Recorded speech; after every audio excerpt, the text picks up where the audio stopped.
Hi, welcome to week 3 in our series of the 4 most UnMerry emotions that people feel during the holiday season. We've talked about stress, we've talked about guilt, and tonight, I want to talk to you about unfulfillment. It's a big one. Now, stress, guilt, unfulfillment, I want to be really clear. Those emotions have a much deeper root to them, but since we are not in a real counseling therapy type or just a deep dive conversation, we can't get to those roots here. So I want you to understand, I know that those things come from something much bigger than just the holiday season or just that you're haphazardly feeling them. So they are much deeper, and I get that. But the holidays have a way of bringing up these feelings, and sometimes we need to just have a tool or two to cope with them so that we can get through it, engage in the season, possibly even enjoy the season. And that's what I'm trying to do here for you. With being unfulfilled, I can say that I can relate to this.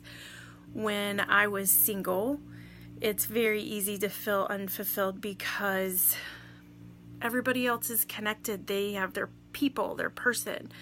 If you live away from family, I remember even after being married, when we weren't able to travel to Georgia to be with family, having feelings of being unfulfilled because things weren't the way I wanted them to be or the way I had pictured them to be. There are all kinds of reasons why we can have feelings of dissatisfaction, being unfulfilled. We have ideas of how we want people to be, how we want people to treat us, what we want them to do for us, how we want them to celebrate the season around us. We have these ideas, and sometimes we're not even conscious of it. But if you're feeling like it's a letdown, you're disappointed, you find yourself disappointed with people and circumstances, I have one really good tool for you to help kind of press the reset button for you, to get you out of it. And that is, I want you to think about other people. Because a lot of times when we're feeling unfulfilled, it's a sign that we're kind of focused on us, what we're not getting, what should be happening, what about me syndrome. And a way to kind of reset that is to start looking, being very aware, being very conscious to say, what are the needs of the people around me?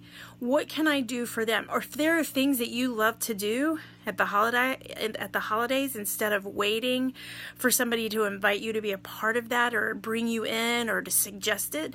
If you love baking cookies, but nobody is doing that or getting into that, bake your cookies, pass them out, find out who's doing it. If you have certain holiday traditions that nobody is doing, then do them. Don't wait for it to happen.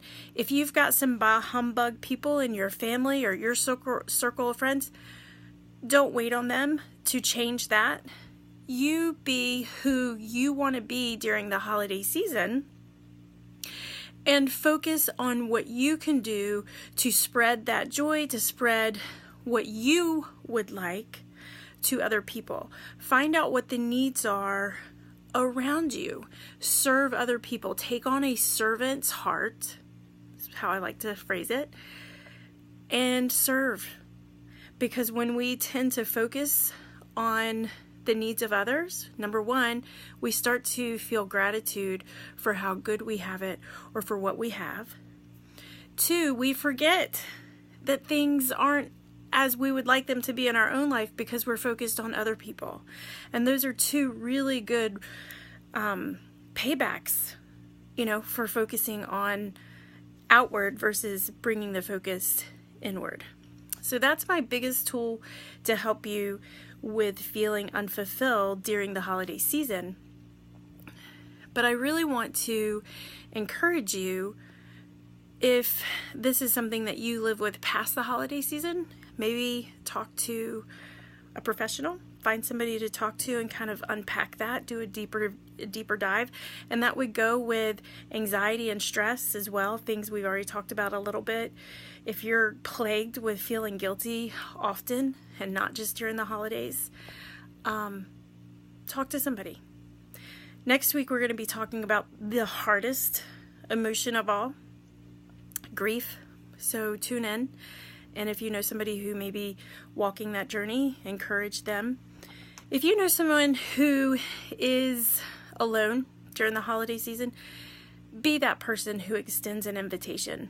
If you know a family who is away from their family, extend an invitation or go visit.